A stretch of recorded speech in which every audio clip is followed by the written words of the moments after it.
اعتدال میں رہ کے آپ یہ کام کریں، اعتدال میں رہ کے آپ کچھ چیزوں سے بچیں، معتدل رکھیں اپنے آپ کو۔ عزیز دوست، اعتدال ویسے بھی زندگی میں وہ بندہ تنگ نہیں ہوتا جو اعتدال کے ساتھ چلتا ہے۔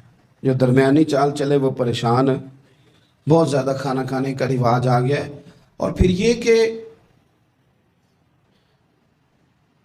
کچھ چیزیں بطور فیشن کے بھی، یعنی لوگ کہتے ہیں برگر کا اور پیزے کا رواج بہت زیادہ ہے۔ میرا ذاتی اس میں رائے یہ ہے کہ بہت سارے لوگ ہیں جو پیزے برگر کو آج بھی پسند نہیں کرتے، لیکن مصیبت یہ ہے کہ یہ کھانا فیشن ہے۔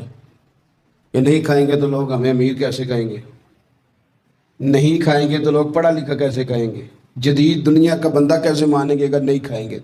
نہ کریں ایسا، سادی غذا کھائیں اور بہت زیادہ کھانا کھانے سے اپنے آپ کو بچائیں۔ نبی پاک صلی اللہ تعالی علیہ وسلم خزانوں کے مالک ہیں، خزانوں کے، لیکن حضور نے نا فقر اختیار کیا، تھوڑا کھایا۔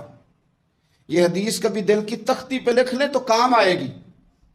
یعنی کون سا ایسا گھر ہے جس میں شام کو روٹی نہ پکے تو قیامت نہ کھڑی ہو؟ عورتیں احتجاج نہ کر دیں، بلکہ روٹی نہ پکنا تو دور کی بات ہے، بچوں کی مرضی کی نہ پکی ہو تو وہ چیزیں توڑتے ہیں۔ لیکن قربان جائیں، ادھر دیکھو نا، کچھ ہمارے اوپر ہمارے دین کی بھی تو ذمہ داریاں ہیں نا۔ ہم نبی پاک سے محبت کرنے والے ہیں، کچھ سرور کائنات کی غلامی کے بھی تو قرض ہیں نا ہمارے ذمہ۔ میرے نبی پاک صلی اللہ علیہ وسلم کی پیاری زوجہ ام المومنین عائشہ صدیقہ رضی اللہ تعالیٰ عنہ فرماتی ہیں، مدینہ شریف آنے سے لے کر حضور کے وصال ظاہری تک کبھی ایسا نہیں ہوا کہ ہم نے 3 دن تک مسلسل پیٹ بھر کے گندم کی روٹی کھائی۔ 10 سالوں میں کبھی ایسا۔ یہ بھی تو دین ہے نا، یہ بھی تو بھائی دین ہے کہ صرف نعرے لگانا ہی دین ہے، کہ صرف یہ کہنا ہی دین ہے کہ جناب میٹھا کھا لو، کھانے کے درمیان سنت ہے، مسواک کر لو سنت ہے۔ یہ بھی تو سنت ہے کہ مسلسل 3 دن تک حضور نے پیٹ بھر کے کھانا نہیں کھایا۔ کوئی مجبور ہے اس کے لیے؟ حضور مجبور ہے نبی پاک صلی اللہ علیہ وسلم اس کے لیے؟ یہ حضور کی چاہت ہے، تھوڑا کھانا کھایا جائے، کم پہ گزارا کیا جائے اور سادہ غذا کو استعمال کیا جائے۔ کوئی کام نہیں کر پاتے ہمارے بچے، روٹی کھاتے ہیں مرضی کی، ثقیل غذا کھاتے ہیں جو ہضم مشکل سے ہوتا ہے، اور پھر کھاتے ہی فوراً موبائل لے کے وہ لیٹ جاتے ہیں۔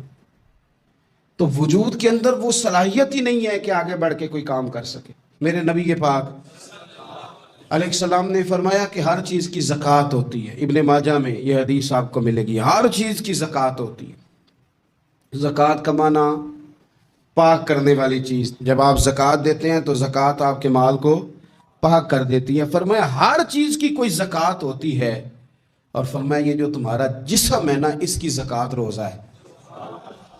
روزہ اس کی زکوٰۃ ہے۔ گویا جب تم روزہ رکھتے ہو، حدیث ہمیں بتاتی ہے کہ پھر ہم اپنے آپ کو پاک کر لیتے ہیں۔